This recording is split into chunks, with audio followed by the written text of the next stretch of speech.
करें स्टार्ट बेटा लेक्चर्स। चलो गुड मॉर्निंग क्लास। चलो लास्ट लेक्चर के अंदर हमने आई थिंक एनएसआर चल रहा था लास्ट, समझो ये रिएक्शन आपकी टाइप ऑफ रिएक्शन। इसके बाद हमारे चैप्टर वाइज स्टार्ट हो जाएंगे। तो ये एनएसआर जैसे आप फर्स्ट चैप्टर स्टार्ट होगा ना, तो एनएसआर वाला सारा सर उठ के उसमें आ जाए। मतलब एनएसआर चल रहा है मतलब चैप्टर नंबर 1 चल रहा है, लिख भी सकते हो आप लोग। SN1 SN2 चल रहा है मतलब ऑर्गेनिक का चैप्टर नंबर 1 ही चल रहा है। तो मैंने ना एनएसआर को 2 पार्ट में डिवाइड किया था। एक आपके पास कौन सी एनएसआर होती है, डायरेक्ट एनएसआर होती है। एक आपके पास कौन सी होती है, इनडायरेक्ट एनएसआर। इनडायरेक्ट एनएसआर वाला पोर्शन मैंने करवाया था। इनडायरेक्ट एनएसआर में एक रिएक्शन करवाई थी मैंने, कौन सी बेटा, दाउ प्रोसेस। मैंने ये बात बोली थी कि वैसे तो बेंजीन के पास कौन आता है हमेशा, आपका इलेक्ट्रोफाइल ये अटैक करता है। बेंजीन के पास कौन अटैक मारता है, बेसिकली इलेक्ट्रोफाइल। लेकिन दाउ प्रोसेस एक ऐसी रिएक्शन है जिसके अंदर बाहर वाला न्यूक्लियोफाइल इस अंदर वाले न्यूक्लियोफाइल को क्या करता है, आपका रिप्लेस करता है। इतना आसान काम नहीं है कि न्यूक्लियोफाइल का बेंजीन पे अटैक करवाना। वो कौन अटैक करवाता है, ओनली बेटा आपके दाउ। तो दाउ क्या करते हैं, इसके अंदर बेस डालेगा, 623 केल्विन क्या देगा टेम्परेचर, उसके हाफ क्या देगा प्रेशर। 600 का हाफ कितना बनेगा आपका 300 एटीएम। फिर सेकंड स्टेप में क्या डालता है वो, डाइल्यूट HCl। तो Cl हट के क्या लगता है यहाँ पे OH। एक ही ऐसी रिएक्शन है जिसके अंदर आपका न्यूक्लियोफाइल बेंजीन रिंग के ऊपर क्या करता है, आपका अटैक करता है। ठीक है, चलो इसके बाद लिखना डायरेक्ट एनएसआर। डायरेक्ट एनएसआर के अंदर 2 मैकेनिज्म पढ़ोगे आप, एक SN1 पढ़ोगे, एक कौन सा, हाँ SN2। फिर इसके अंदर इसको करने से पहले हम इसमें लिखेंगे सम इंपॉर्टेंट टर्म्स। बेटा ये इंपॉर्टेंट टर्म्स आपको आनी चाहिए पहले। सम इंपॉर्टेंट टर्म्स, क्या क्या टर्म्स हैं। पहले आपके पास एक सॉल्वेंट होते हैं, ध्यान रखना, सॉल्वेंट, इसमें सॉल्वेंट यूज करेंगे। एक होते हैं आपके पास कौन से सॉल्वेंट होते हैं, पोलर सॉल्वेंट होते हैं, पोलर सॉल्वेंट। एक आपके पास कौन सा सॉल्वेंट होता है, नॉन पोलर सॉल्वेंट होता है। 2 टाइप के सॉल्वेंट होते हैं, एक पोलर एक नॉन पोलर। पोलर सॉल्वेंट जिसके अंदर डायपोल मूवमेंट, जिसको म्यू से रिप्रेजेंट करते हैं, मैं निकालना तो नहीं सिखाऊंगा, आगे चल के सिखा दूंगा थोड़ा सा। जिसके अंदर dipole movement not equal to 0 वो पोलर होता है। जिसमें डायपोल मूवमेंट कैसा हो आपका 0 वो कैसा होता है, नॉन पोलर। देखो 0 का मतलब ऐसे होता है जैसे CO2 है। CO2 का आप लोगों ने केमिकल बॉन्डिंग के अंदर सीखा होगा, 11th क्लास के अंदर डायपोल मूवमेंट निकालना सीखा थोड़ा बहुत बेटा, म्यू। तो देखना क्लास इधर CO2 का जो स्ट्रक्चर बनता है वो ऐसा बनता है, CO2 इस तरीके से। कार्बन के ऊपर क्या होता है, पॉजिटिव चार्ज होता है। O पे कैसा चार्ज होता है आपका, नेगेटिव। इस पे क्या होगा, नेगेटिव। डाइपोल जो मूवमेंट होता है ये वेक्टर क्वांटिटी होती है। ये कैसी क्वांटिटी होती है, वेक्टर। इसकी कोई ना कोई डायरेक्शन होती है, इसकी डायरेक्शन होती है पॉजिटिव से क्या होती है बेटा, नेगेटिव। तो इस बॉन्ड का जो डाइपोल मूवमेंट है म्यू, म्यू का जो डायरेक्शन है वो इस तरफ आएगा, इसका इधर आएगा बेटा। जितना ये इधर जा रहा है ना उतना इधर जा रहा है, तो नेट इसके ऊपर जो डाइपोल मोमेंट है वो कितना आ जाएगा आपका, 0 हो जाएगा। जैसे आपने सॉल्वेंट समझा था CH2, मैंने बोला CH2 एक नॉन पोलर सॉल्वेंट है क्योंकि उसका डाइपोल मोमेंट 0 आ रहा था। तो इसका स्ट्रक्चर बनाओगे तो समथिंग समथिंग यही बनेगा। यहाँ वाला पार्ट पॉजिटिव कर दो, इसको नेगेटिव, इसको नेगेटिव। इसका डाइपोल मोमेंट की डायरेक्शन पॉजिटिव से नेगेटिव। जितना कोई इंसान इसको इधर खींच रहा है उतना इधर खींच रहा है, तो नेट वो कहाँ जाएगा, कहीं नहीं जाएगा। तो नेट डाइपोल मोमेंट इसका कितना आएगा आपका, 0। ये नॉन पोलर सॉल्वेंट है। इधर देखते जाना पहले आप लोग प्लीज। एक होते हैं पोलर सॉल्वेंट। पोलर का मतलब जैसे पानी है, पानी होता है, पोलर होता है। पोलर का मतलब क्या होगा, जैसे H, यहाँ पे पानी का स्ट्रक्चर क्या मिलेगा आपको, ऐसे मिलेगा। O पे नेगेटिव, H पे पॉजिटिव, H पे पॉजिटिव। इस बॉन्ड के डाइपोल मोमेंट का डायरेक्शन आएगा पॉजिटिव से नेगेटिव। इसका भी इधर आएगा, इसका भी इधर आ रहा है, इसका भी। तो नेट ऊपर की तरफ जा रहा है, आपस में कट नहीं रहे, दोनों आपस में क्या हो जाएंगे, जुड़ जाएंगे। तो इसका डाइपोल मोमेंट कुछ ना कुछ आएगा, तो नॉट इक्वल टू 0। तो ये सॉल्वेंट कैसा हो जाएगा आपका, पोलर हो जाएगा। तो बेसिकली जो पोलर सॉल्वेंट होते हैं ना, ये 2 टाइप के होते हैं। एक आपके पास होता है polar protic solvent, polar protic solvent होता है। एक आपके पास कौन सा होता है, पोलर एप्रोटिक सॉल्वेंट होता है। एप्रोटिक सॉल्वेंट होता है। तो 2 टाइप का सॉल्वेंट मिलेगा, पोलर प्रोटिक, एक पोलर एप्रोटिक। इसी के बारे में डिस्कशन करें। पोलर प्रोटिक का मतलब क्या होता है कि ऐसा सॉल्वेंट जो पोलर भी हो और पानी के अंदर उस सॉल्यूशन के अंदर क्या देता हो, H आयन भी देता हो। ठीक है, जब आपका H O के साथ लगा होता है ना, वही इंसान अपना H क्या कर सकता है, लॉस कर सकता है। जैसे मिथेनॉल हो, इथेनॉल हो सकता है, C2H5OH, ये भी पोलर है। पोलैरिटी आएगी इसके अंदर भी, पॉजिटिव नेगेटिव का डिफरेंस आएगा, net dipole moment not zero आएगा, और ये भी H दे सकता है, तो कौन सा सॉल्वेंट हो गया, पोलर प्रोटेक्ट। ध्यान रखना H पॉजिटिव को हम क्या नाम देते हैं, प्रोटॉन भी बोलते हैं, ठीक है। तो जो सॉल्वेंट H प्लस साइन भी दे और पोलैरिटी भी हो वो पोलर प्रोटेक्ट सॉल्वेंट हो जाए। एक होता है पोलर अप्रोटेक्ट, पोलर अप्रोट इसमें और भी डाल सकते हो, एसिटिक एसिड भी डाल सकते हो उसके अंदर, ये भी HN दे सकता है, और पोलर होता है तो पोलर, ये सारे पोलर प्रोटिक सॉल्वेंट। एक होता है पोलर अप्रोटिक, पोलैरिटी तो डायप्रोमेंट नॉन जीरो हो लेकिन वो H ना दे, वो पोलर अप्रोटिक। जैसे आपके पास क्या हो जाएगा, acetone CH3 C double bond हो CH3। एसीटोन एक ऐसा सॉल्वेंट है, कैसा सॉल्वेंट है, पोलर अप्रोटिक। यहाँ पे O के साथ H नहीं है, O के साथ H नहीं है तो HN नहीं दे सकता सॉल्यूशन के अंदर, तो पोलर अप्रोटिक। एक होता है DMSO, DMSO di methyl sulphoxide, di methyl sulphoxide. इसका स्ट्रक्चर अगर बनाओगे तो ये बनेगा CH3 S डबल बॉन्ड हो CH3, ये पॉजिटिव ये नेगेटिव, इसका कुछ ना कुछ डायपोल मोमेंट आएगा लेकिन H नहीं देगा, तो कैसा सॉल्वेंट हो जाएंगे, सारे सारे पोलर अप्रोटिक सॉल्वेंट हो जाएंगे। लिखो बेटे सारे के सारे।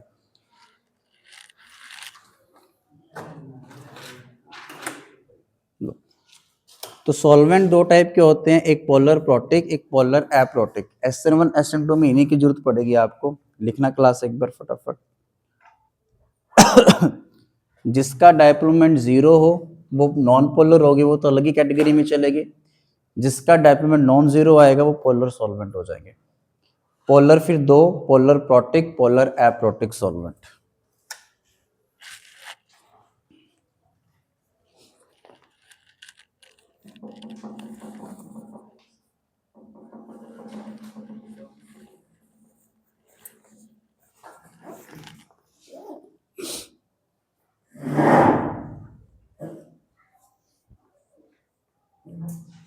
चलें क्लास, चलें। लो इसके बाद एक मैंने ना कोऑर्डिनेशन कंपाउंड के अंदर एक टॉपिक भी करवाया था, ऑप्टिकल एक्टिव कंपाउंड लिखवाए थे, तो वही चीजें यहाँ पे आते हैं। तो ऑप्टिकल का मतलब आता है लाइट से होता है, ऑप्टिक्स चल रही होगी आपकी फिजिक्स के अंदर, तो वहां पे आप लाइट के बारे में, जहाँ पे ऑप्टिक्स वर्ड आ गया तो लाइट से इंटरेक्शन करवाना आ गया यहाँ पे, ठीक है। तो नेक्स्ट लिखना ऑप्टिकल एक्टिव कंपाउंड। करो रफ इसको।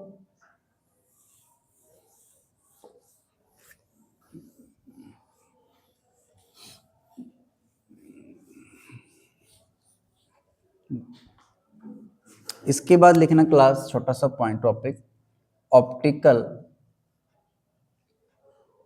Active compound. देखो जैसे आपके पास, अच्छा इसका मीनिंग पता है ना आप लोगों को, जैसे मैंने एक लिखा है एलिव कंपाउंड A, ये B, ये डार्क से डिनोट कर दिया C, और एक मैंने क्या कैसे डिनोट कर दिया से डॉटेड से। इसका दोनों का मीनिंग पता है ना, डार्क लाइन क्या रिप्रेजेंट करती है, डॉटेड लाइन क्या रिप्रेजेंट करती है। तो देखो ये इस तरीके से था आपके पास। दो पेन देना मुझे, एक और पेन देना, दो। देखना क्लास इसका यहीं पे मीनिंग समझ लीजिए, बाद में दिक्कत नहीं आने वाली। देखो आपके पास ये जो 3 डायमेंशन मॉलिक्यूल है, बोर्ड कैसा आपके पास 2 डायमेंशन है, 3D चीज को हम 2D में कैसे रिप्रेजेंट, इस मॉलिक्यूल को मुझे यहाँ रिप्रेजेंट करना है। ये 3D मॉलिक्यूल है, इसको 2D पे कैसे रिप्रेजेंट करना होता है। तो आपके पास यहाँ पे कौन है, कार्बन एटम है, यहाँ पे कौन लगा आपका A है, यहाँ पे कौन आपके पास यहाँ B है। तो A और B तो एक ही प्लेन के अंदर है बेटा, इसी प्लेन के अंदर दिख रहे हैं, लेकिन आपके पास जो C है ये उस प्लेन के अंदर नहीं है, उस प्लेन से अबव है ना बेटा। और जो D आपके पास वो प्लेन से कहाँ है आपका, पीछे, अवे फ्रॉम द प्लेन है। क्लियर है पॉइंट। तो जो चीज प्लेन से अबव होती है ना उसको हम किससे रिप्रेजेंट करते हैं, डार्क से। जो प्लेन के पीछे होगी उस चीज को हम किससे रिप्रेजेंट करते हैं, डॉटेड से। अब मैंने इसका यहाँ पे, अगर मैं इसको यहाँ पे भी लिख दूं ना इस तरीके से, केवल बच्चे जैसे मैंने यहाँ पे D लिख दिया, यहाँ पे C लिख दिया, C का मतलब यहाँ पे कहाँ है, प्लेन से यहाँ पे है बेटा। क्लियर है, बोर्ड के ऊपर अबव द प्लेन आपके पास।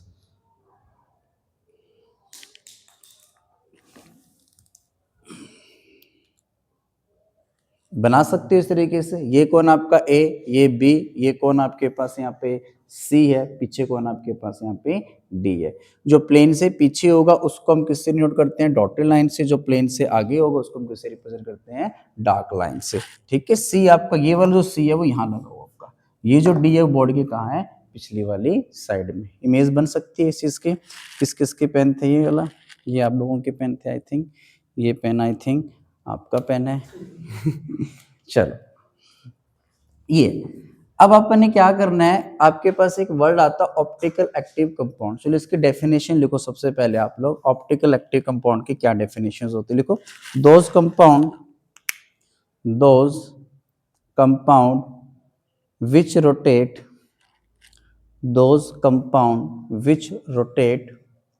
plane polarized light, those compound which rotate plane polarized light at some angle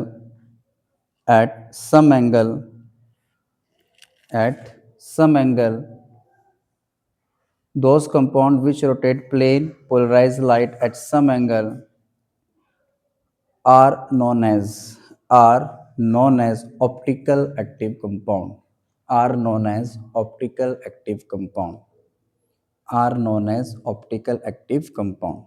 उसके नीचे लिखना एक वर्ड, प्लेन पोलराइज्ड लाइट क्या होती है, प्लेन पोलराइज्ड लाइट क्या होती है, लिखो।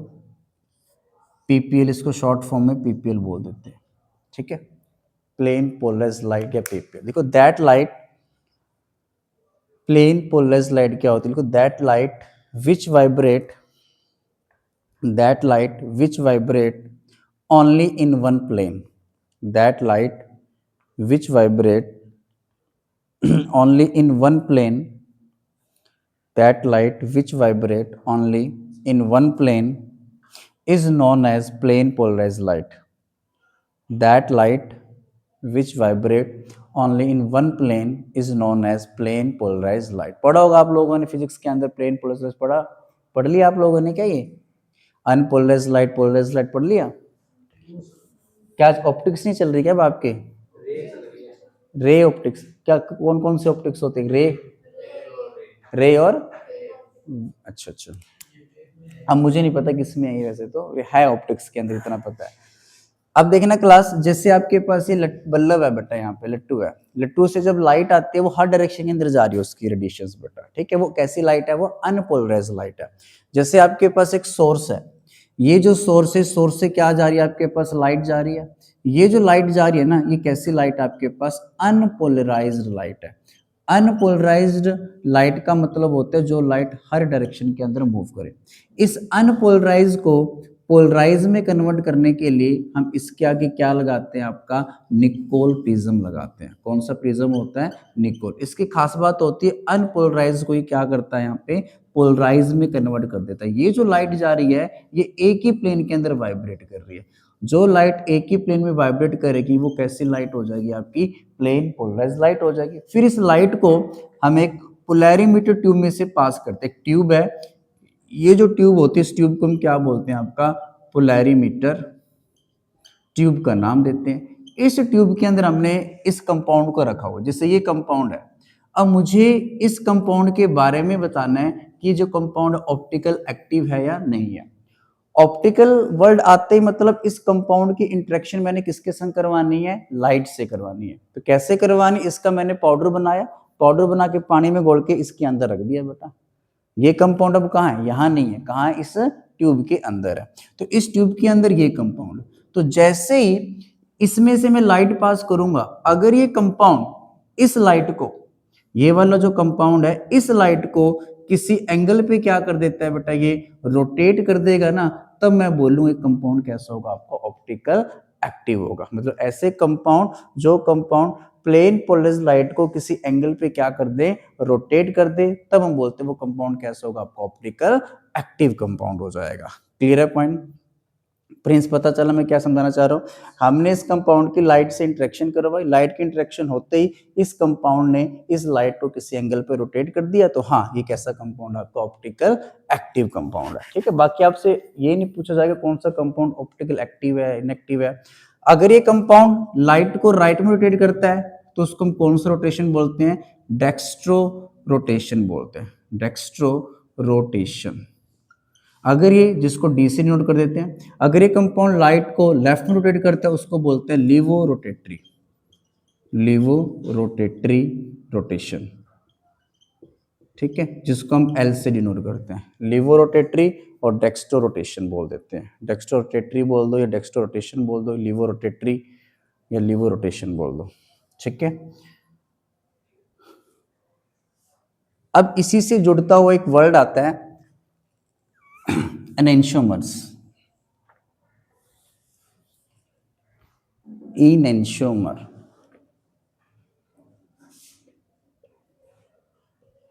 इनेंशियोमर्स होते हैं। लिखना क्लास, इनेंशियोमर्स क्या होते हैं,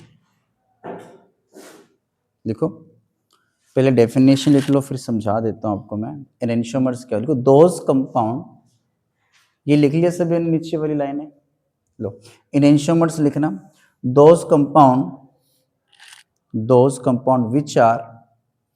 विच आर मिरर इमेज एंड आएगा यहाँ पे, which are mirror image and non super imposable, which are mirror image and non superimposable are known as enantiomer, are known as enantiomer। देखो क्लास, ये एक टाइप का ना रिश्ते का नाम है।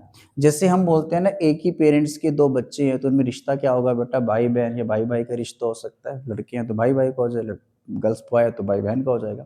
ऐसे इन रिश्तों के नाम भी किन दो बंदों के बीच में एनेंशियोमर का रिश्ता बोला जाएगा। जैसे आप सारे एक ही क्लास के तो आपका क्या रिश्ता, क्लासमेट हो एक दूसरे के बेटा, ठीक है। तो अपने पास क्या रहता है, जैसे आइसोटोप का नाम सुनोगे तो ऐसे एलिमेंट जिन एलिमेंट का एटॉमिक नंबर कैसा होता है, सेम होता है, मास नंबर अलग हो, उनके बीच का रिश्ता, वो रिश्ता क्या कहलाएगा आपका, आइसोटोप कहलाएगा। मैं कहते हैं फलाने बंदे आइसोटोप है तो ऑटोमेटिक समझ जाओगे कि इनका एटॉमिक नंबर तो सेम है, मास नंबर कैसे इनका अलग अलग है, तो कौन होंगे एक दूसरे के आइसोटोप। ऐसे एक नया रिश्ता आता है यहाँ पे एनेंशियोमर बेटा। एनेंशियोमर्स क्या होते हैं कि ऐसे कंपाउंड, जैसे ये एक कंपाउंड ये रहा, ये कंपाउंड कोई अलग है, ठीक है, ये दो अलग अलग कंपाउंड है बेटा, हाथ दोनों अलग अलग है ना बेटा। अगर मिरर इमेज क्या होता है पहले तो ये पता होना चाहिए, मिरर की बड़ी खास बात होती है, आपको पढ़ा है आपने, रे ऑप्टिक्स के अंदर पढ़ी, मिरर आया होगा बेटा आपके पास। अगर मैं यहाँ पे मिरर लगा दूं, मिरर की बड़ी खास बात होती है, जो चीज जितनी आगे है वो उतनी आगे बनेगी, जो चीज जितनी पीछे वो उतनी पीछे बनेगी बेटा, ठीक है।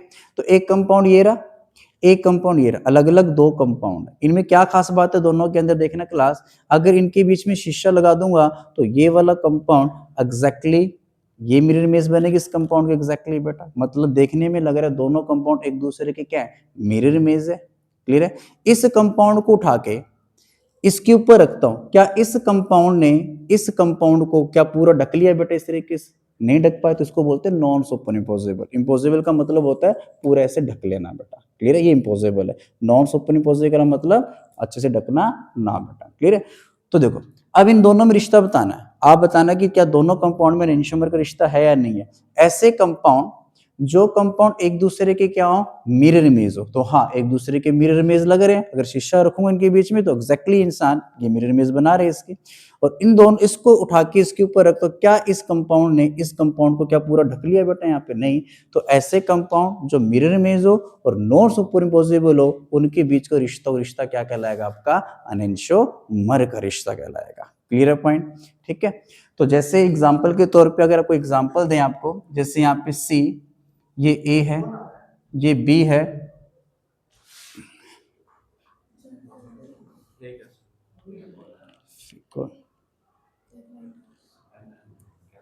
चलो सी ए बी, ये डार्क से रिप्रेजेंट कर देना इसको क्लास, यहाँ पे मान लेते हैं आपका डी कर लीजिए, यहाँ पे आपके पास मान लेते हैं ई कर लीजिए।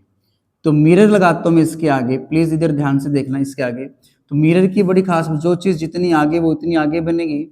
यहाँ पे कौन बनेगा आपका बी, यहाँ पे ए बनेगा, यहाँ पे आपके पास क्या बनेगा डी, यहाँ पे क्या बनेगा आपके पास, यहाँ पे ई बन जाएगा। अब कुछ बच्चे ये सोच रहे होंगे मिरर तो इसको यहाँ बनाना चाहिए था ना, ऐसे बेटा ये एक्चुअली में ये यहाँ थोड़ी है, ये यहाँ इधर थोड़ी है, ये एक्चुअली कहाँ है, आगे है यहाँ पे, अबव द प्लेन है ना ये चीज, ये भी डी इसका अबव द प्लेन, तो यहाँ पे भी डी का है आपका अबव द प्लेन ही है बेटा। मैंने जानबूझ के उसको कैसे कर दिया, बात पल्ले पड़ रही है। जैसे ये देखो क्लास, इधर देखना, इधर देखो, इधर देखो, इसका डी कहाँ है अबव द प्लेन, इसका डी यहाँ है, इसका भी डी का है, यहाँ तो है, तो यही तो मिरर इमेज बनेगी यहाँ पे बेटा इनकी।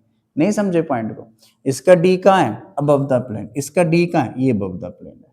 इसको इन दोनों को ऐसे लिखने से कोई फर्क नहीं पड़ने वाला बेटा, इसका भी डी इधर है, यहाँ पे इसका डी, इसका भी डी का है आपका यही डी है बी इसका, तो बी ये रहा, इसका बी ये रहा, ए रहा, हाँ बी इसका मतलब जो चीज पास है वो उधर ही बनेगी ना, ये यहाँ है तो यही बन गया, बी इसका इधर है तो इसका बी इधर ही आएगा बेटा। मिरर इमेज ऐसे बनेगी।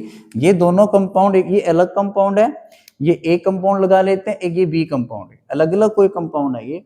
हमने देखा अरे भैया एक दूसरे के दोनों कंपाउंड क्या बन रहे हैं, मिरर इमेज बन रहे हैं। इसको उठाओ यहाँ से, इसको उठाते इसके ऊपर रखते हैं, तो ए के ऊपर तो ए आएगा लेकिन बी के ऊपर बी नहीं आएगा, तो दोनों एक दूसरे के क्या है बेटा, non impossible, non super impossible है। तो दोनों में रिश्ता कौन सा कहलाएगा आपका, अनएंशियोमर का रिश्ता कहलाएगा। ठीक है, ऐसे कंपाउंड जो एक दूसरे के मिरर इमेज हो एंड नॉन सुपर इम्पोसिबल हो, उनके बीच का रिश्ता क्या होता है आपका, अनएंशियोमर का रिश्ता होता है।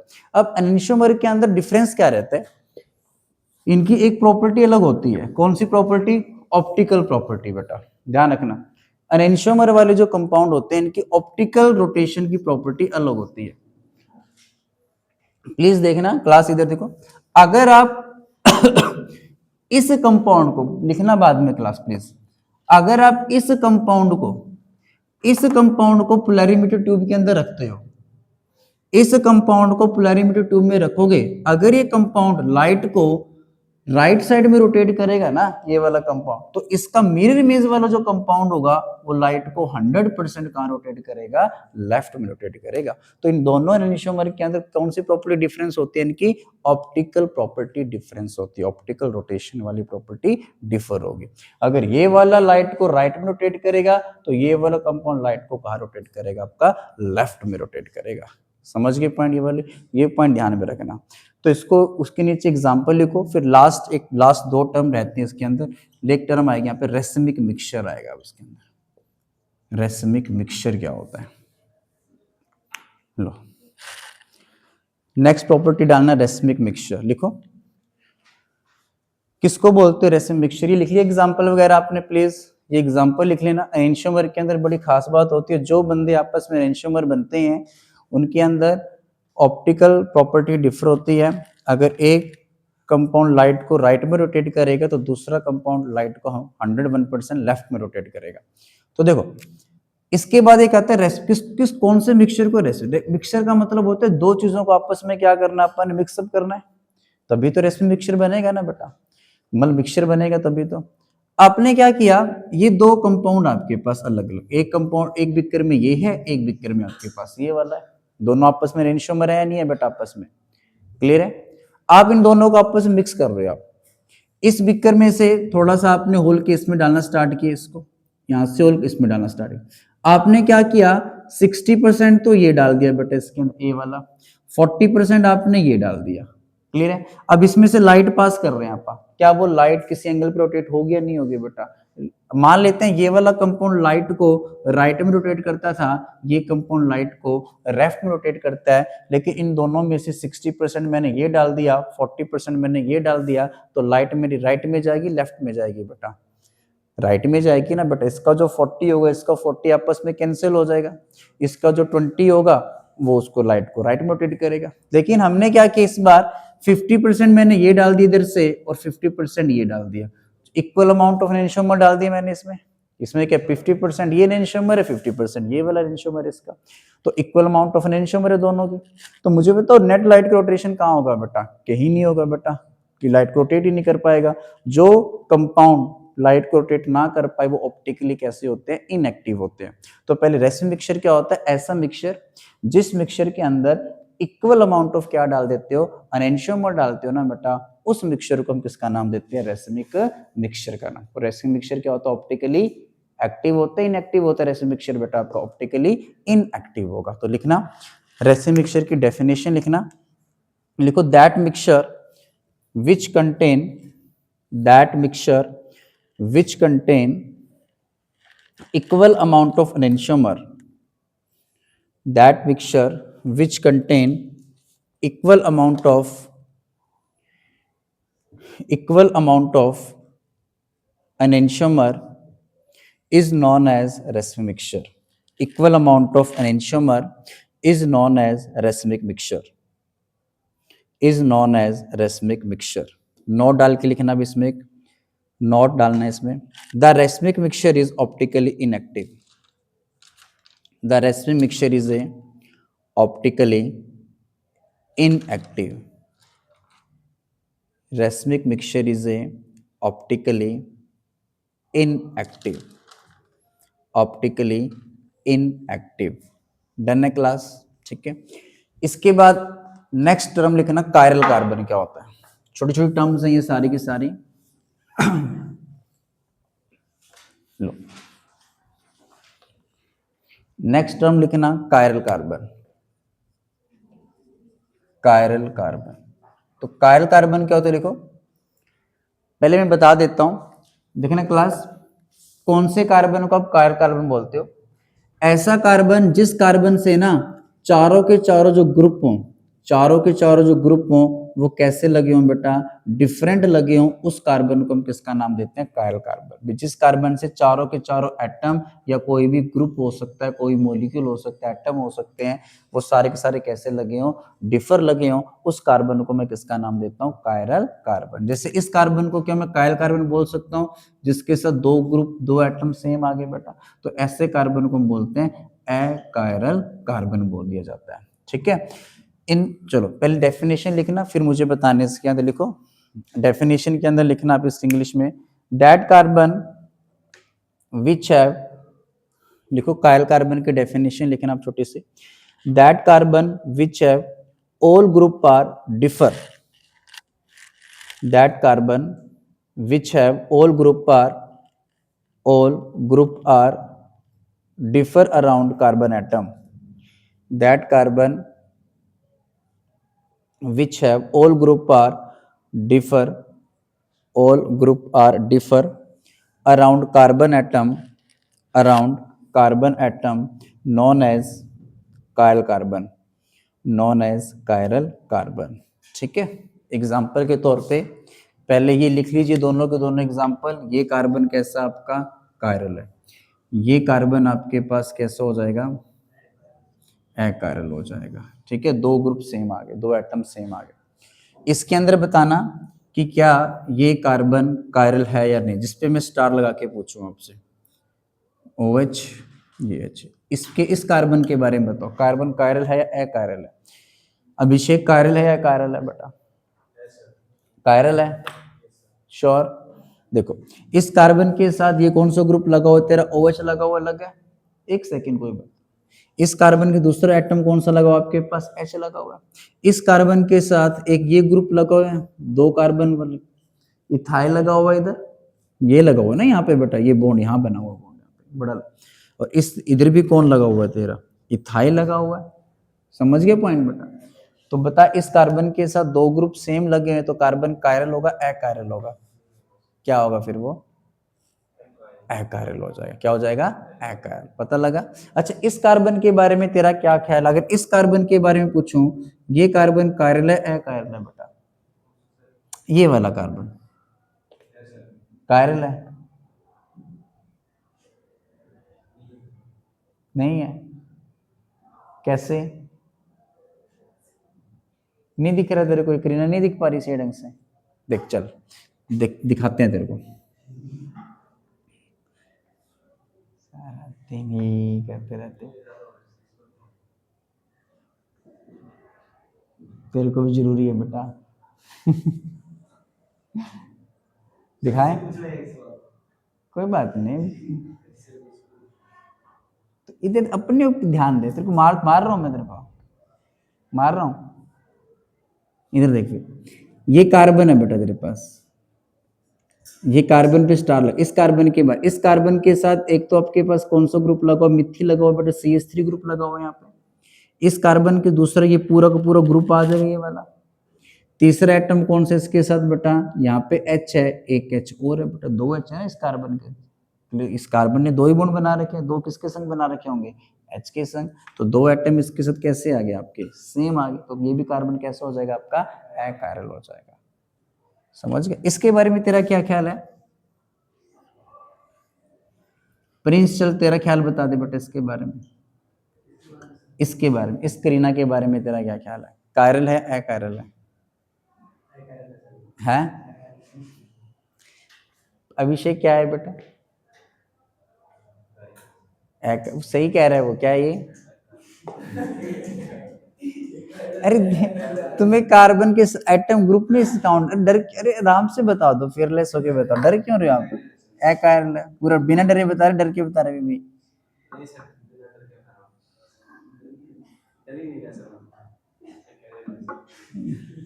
अरे जिस पे स्टार लगाया मैंने, इस करीना की बात कर रहा हूं मैं, इस कार्बन की बात कर रहा हूँ, कायरल है या अकायरल है?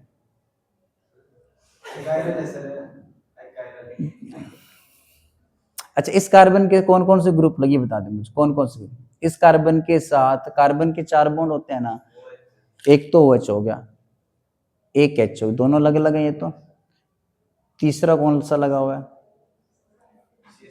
यहाँ पे, CH3 तीसरा, और कौन, चौथा कौन सा है, इथाइल, ये पूरा ग्रुप लगा हुआ है इसके साथ। अब बताओ चारों ग्रुप सेम है या अलग अलग है, चारों के चारों? कायरल हुआ अकायरल हुआ? कायरल कार्बन कौन सा होता है? कायरल कार्बन, इसमें से बताइए, ये कायरल कार्बन है या फिर ये कायरल कार्बन है? कायरल कौन सा है? ये कायरल होता कौन सा है? अलग अलग। अब इसमें क्या है, इस कार्बन से चारों ग्रुप अलग अलग हैं, सेम क्या है? हाँ, तो क्या बना ये, कायरल बनेगा। 1 घंटा हो गया, ये कुछ टॉपिक। अच्छा, इस कार्बन के बारे में तेरा क्या ख्याल है, इस करीना के बारे में? इस करीना के बारे में पूछा, कायरल करीना या अकायरल, जिस पे स्टार लगा दी, इसके बारे में कैसे बता? चल करते हैं, तो खुद इस कार्बन के साथ ये वाले ग्रुप लगा हुआ है, और क्या लगा हुआ इसके साथ, ये पूरा का पूरा एक लगा हुआ इधर, 20 कार्बन का ये बॉन्ड बन गया ना इधर सारा ये पूरा। और कौन है इसके साथ, कितने H इसके साथ? 2 H है, तो दोनों H अलग अलग है, सेम सेम है, तो कायरल बना अकायरल बना? अकायरल बना। हो सकता है, नहीं हो सकता? कर लेगा या नहीं कर पाएगा? क्या कर सकता है? लिखो बेटे, दोनों एग्जांपल लिख लीजिए आप लोग प्लीज, यहाँ पे लिख लेना स्टार लगा के कि ये वाला कार्बन क्या है तेरा, कायरल है, ये वाला कार्बन अकायरल है। तेरा दिमाग पढ़ाई में नहीं है, मेरी ऐसे लगता है मुझे, तेरा ना दिमाग में ना कुछ और चीजें चलती रहती हैं, प्योर पढ़ाई की तरफ नहीं है तेरा दिमाग, उल्टी सीधी बातें होगी, फालतू फालतू की बातें, उनमें तुम लोग ज्यादा ध्यान देने लगे हो आजकल। यही प्रॉब्लम होती है, आप लोग देखोगे ना कि जब आप छोटे बच्चे, तब आपके आउट ऑफ आउट मार्क्स आते थे, लेकिन जब आप 9, 10, 1, 2 में जाते जाते आपको स्कोर डाउन आता रहता है, क्योंकि तुम्हारे माइंड में ना बहुत सी बाहर की चीजें भी आप कलेक्ट करने लग जाते हो आप लोग, बहुत सारी चीजें। पहले आपको फोकस ओनली पढ़ना है जी, बस जो काम दिया उतना करना है, वो पढ़ लिया आप लोगों ने, प्रॉपर तरीके से पढ़ते थे आप लोग। अब पढ़ाई के साथ साथ कुछ और एक्स्ट्रा चीजें होने लगी है आपके माइंड के अंदर, तो उसकी वजह से आपका रेट ऑफ पढ़ने का वो कम हुआ पड़ा है। पढ़ाई पे फोकस रख बेटे, इतना भी हमने बाहर की चीजों के ऊपर ध्यान नहीं देना है। एक तो फोन सबसे बड़ी प्रॉब्लम है आपकी, कितनी देर चलाता है अभिषेक फोन? अभी बोलेगा जी मुझे टाइम ही नहीं है, मैं 6-7 बजे फ्री होता हूँ स्कूल से। हाँ, तो स्कूल में तो पढ़ के थोड़ी गया है, स्कूल हो गया, ट्यूशंस हो गए तेरे 3-4 बजे तक। ओहो, क्या आप 8 घंटे आते हो? 8 घंटे लगता है स्कूल आपका, 8-7 घंटे लगता है, उस लगातार 7 घंटे पढ़ के गए हो आप लोग? नहीं गए ना पढ़ के 7 घंटे, आपको लगता है कि हम 7 घंटे स्कूल। चलो अच्छी बात, आज ये कायल पता चल गया तेरे को। फोन कितनी देर चलाते घर जाके? वो घंटा मतलब कैसे करते, 5 मिनट? वही तो प्रॉब्लम होगी ना, आपने 2 अक्षर पढ़े, कम कोई सब्जेक्ट पढ़ना स्टार्ट किया, उसकी 2 लाइनें पढ़ी, 4 मिनट फोन चलाया, 2 मिनट ये, 4 मिनट ये, 4 मिनट इसमें जाते आपको यहाँ जो पढ़ा तो खत्म हो गई तेरी कहानी, दिमाग में ये घुस गया, तेरे ये नहीं घुसा। समझ गया ना? ऐसे करता है क्या, पढ़ाई के फोन साथ में रखा हो। मेरे को बहुत एडिक्शन है फोन का, बहुत ज्यादा एडिक्शन है। 2 मिनट फोन अगर रह जाए तो पता नहीं क्या होगा, क्या नहीं, एडिक्शन हो जाएगा फोन का, एक बीमारी हो जाएगी, फिर उसका इलाज ढूंढते फिरेंगे हम लोग। अगर मैं सारा दिन बिजी ना रहूँ ना तो सारा दिन फोन में रहूंगा मैं। अगर मैं आज स्कूल में ना जाऊँ, ट्यूशन ना पढ़ाऊँ, कसम से, ये तो स्कूल में पढ़ा रहा हूँ, ट्यूशन्स पढ़ा रहा हूँ, तो जाके फोन देखने का टाइम नहीं मिलता। अब मैं घर जाऊंगा तो फोन पे चिपक जाऊंगा मैं, घंटा 1.5 घंटा जो भी होएगा। इतना एडिक्शन है फोन का। छुट्टी वाले दिन क्या हो तो सारा दिन फोन फोन फोन देखते रहते हैं। ये तो शुक्र मनाओ कि ट्यूशन्स, इस पे टाइम चला जाता है, सारा का सारा स्पेंड हो जाता है इससे। चलो अभी शादी हो जाएगी, शायद फिर कुछ चेंजेस आ जाएं, कुछ कह नहीं सकते। फोन छूट जाए फिर और काम, क्योंकि काम दाम होता ही नहीं है, कुछ भी काम ही नहीं है कोई। काम बस यही है कि चलो पढ़ा लिया बच्चों को, स्कूल पढ़ा लिया, ट्यूशन्स पढ़ा दिए, घर चले गए, खाना खुना पका बनाया मैंने, खाया खिलाया सभी को। सच में मैं खुद ही खाना बनाता हूँ तो घर पे, आपको बताया नहीं, सुबह सुबह बना के आता हूँ 4 बजे, early in the morning walk up and make. Totally खाना मैंने बनाना है, टोटली खाना, टोटली है। क्या चीज? हाँ 4 बजे उठता हूँ मैं, 4 o'clock, देख लेना आप। अब तो रिंग मैसेज करेगी 4 बजे, देखें जवाब मिलेगा आपको। अगर आप 4 o'clock मैसेज करते, गुड मॉर्निंग का रिप्लाई मिल जाएगा।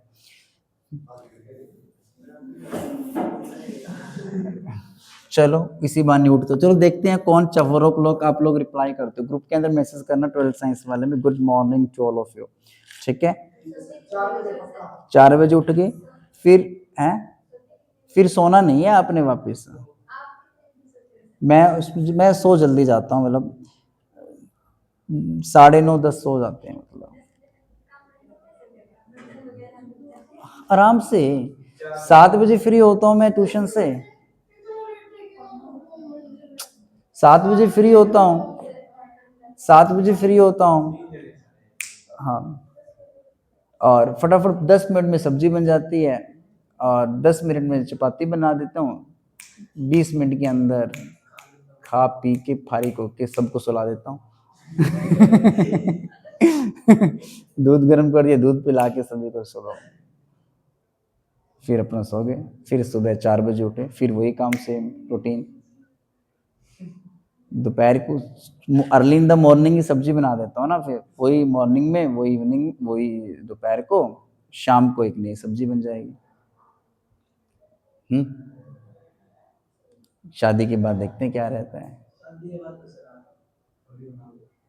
कुछ कह नहीं सकते बेटा। क्या तो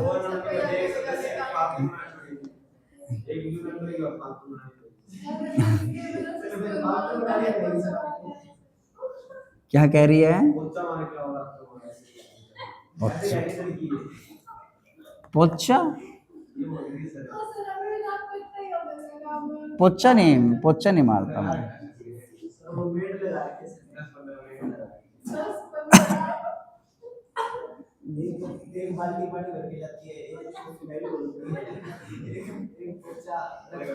बस बस बस, ज्यादा मत बोल दिए, कुछ तो और मत बोल दिया।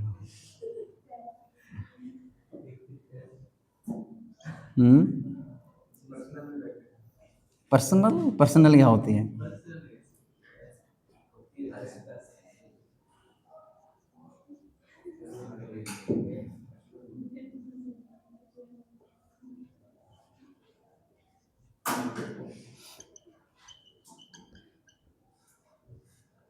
एक लास्ट टर्म लिखना बेटा, रिटेंशन और इन्वर्जन कॉन्फ़िगरेशन, इसमें लास्ट टर्म लिखना, देखना क्लास।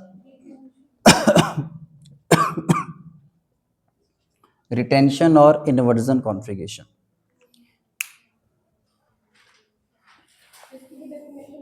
नहीं, इसकी डेफिनेशंस क्या लिखनी है आपने, वैसे समझ लीजिए बस, रिटेंशन कॉन्फ़िगरेशंस क्या होती है, इन्वर्जन्स क्या होती है,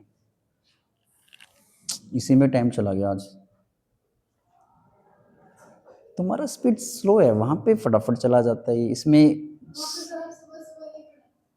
सम इम्पोर्टेंट टर्म्स करवाई थी, उसी दिन मैंने SN1 का मैकेनिज्म करवा दिया। यहाँ पे सम इम्पोर्टेंट टर्म के साथ SN1 नहीं हो पाया, ये डिफरेंस आ रहा है।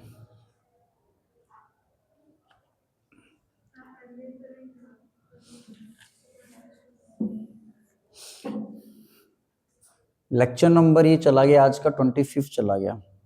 मैंने 20 लेक्चर का बोला था आपको, टाइप ऑफ रिएक्शन 20 लेक्चर का। 20 लेक्चर में से नेमिंग जीओसी में कितने लेक्चर चले गए थे हमारे? 3 या 4, 3 एक लेक्चर गए होंगे। 21वां लेक्चर, बस 23 लेक्चर में खत्म हो जाएगा। 23वें लेक्चर में खत्म टाइप ऑफ रिएक्शंस। कल चिल्ड्रंस डे है मेरे ख्याल से, तो कल चिल्ड्रंस डे है ना। मैं चलो इट्स ओके, तुम्हें पता नहीं, बहुत अच्छी बात है। फिर तो मैं ये कह रहा हूँ आपको भी, कल चिल्ड्रंस डे है तो आप लेक्चर लगा लेंगे, हम लोग टाइम वेस्ट नहीं करेंगे हैं। तुम लोग कौन कौन पार्टिसिपेट कर रहे हो बेटा उसमें? गर्ल्स में है राज, हरमन तेरा पार्टिसिपेशन, किसी का पार्टिसिपेशन नहीं है इधर? तेरा है तो 200 मीटर की दौड़ में, 100 मीटर की नहीं है कि किसी का भी? बस ठीक है फिर तो अगर आपने देखना हो खेल वगैरह सुबह सुबह देख लेना, आप इंजॉय कर लेना। हम आते चलो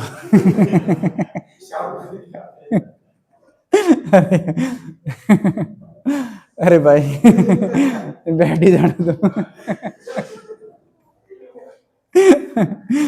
इतने जोर से बोल, लेके नहीं जाते क्या तुम्हें मॉरल इन द मॉर्निंग? तो देखो बेटा इधर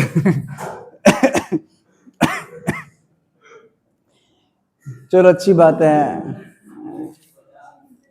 लो अच्छा देखना, रिटेंशन इन्वर्जन किसको बोलते हैं?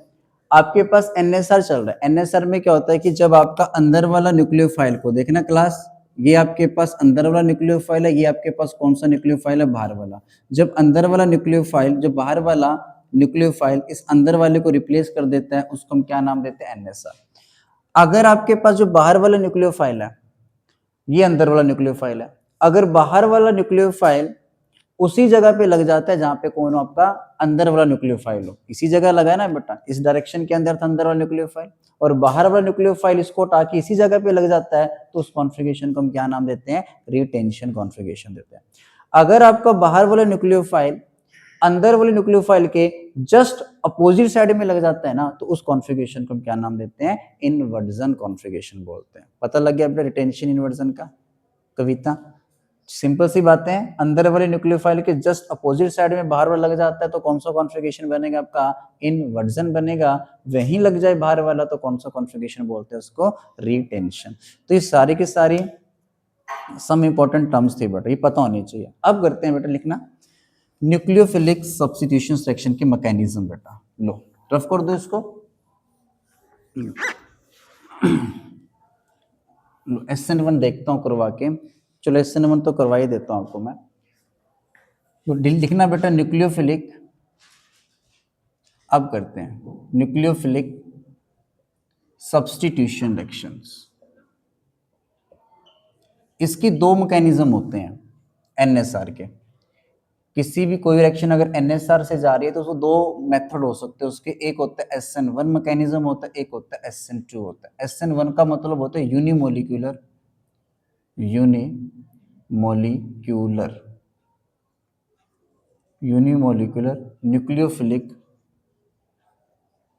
Nucleophilic substitution reaction,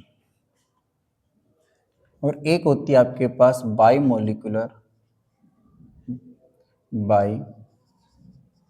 molecular